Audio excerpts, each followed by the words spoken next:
안녕하세요. 저는 일본어 문학을 전공하고 일본계 무역회사에서 격리 업무를 담당하고 있는 김승현입니다. 대학 졸업을 앞두고 공무원 시험을 2년 정도 준비했고 6개월 정도 사기업 취업 준비를 했습니다. 그리고 지난 2월 중순에 입사해 사회초년생이 되었습니다.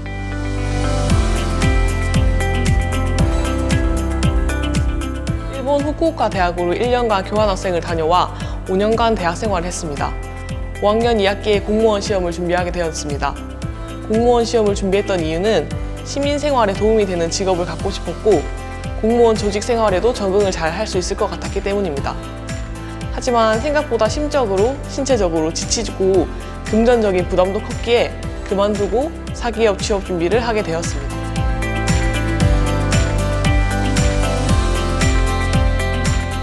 졸업을 앞두고 공무원 시험을 바로 준비했기 때문에 취업 준비를 할 때에는 굉장히 부담스러웠습니다.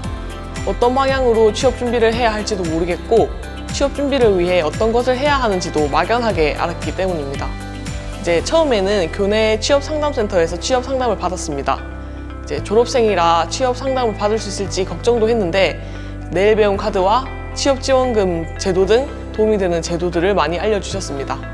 그리고 부산 북부 고용복지 플러스 센터에서 내일 배움 카드, 취업지원금 제도에 대해서 자세하게 설명을 듣고 추후 맥시머스 신라대 지점에서 취업지원금 지급을 위한 개인 상담을 6번 정도 했습니다.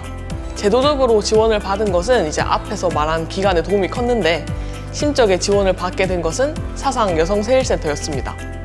저는 시험 준비만 하다가 취업 준비를 하게 된 상황에서 이미 취업을 하고 공무원 시험에 합격한 친구들도 있었기 때문에 저는 제가 뒤처졌다는 생각을 많이 하고 걱정도 굉장히 많았었습니다.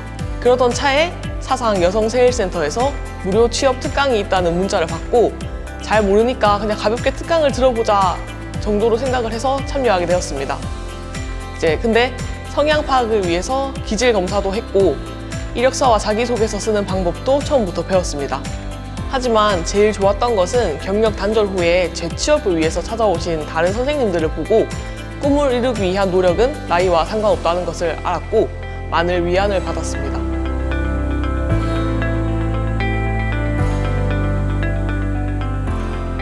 내일 배움 카드로 제빵 수업을 듣고 빵 공장에 면접을 보러 간 적이 있었습니다.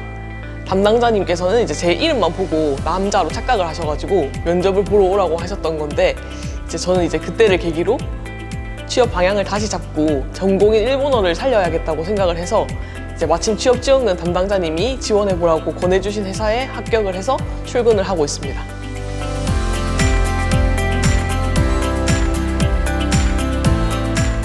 본인의 역량을 객관적으로 아는 것도 중요하지만 부족함이 있어도 두려움 없이 지원해보는 용기가 중요하다고 생각합니다. 저는 토익 점수가 낮고 자격증이 없어서 지원을 망설였지만 아무것도 안 하는 것보다 지원이라도 해보자는 생각에 지원을 했고 합격을 해서 취업에 성공했습니다. 여러분들의 취업 성공을 응원합니다. 화이팅!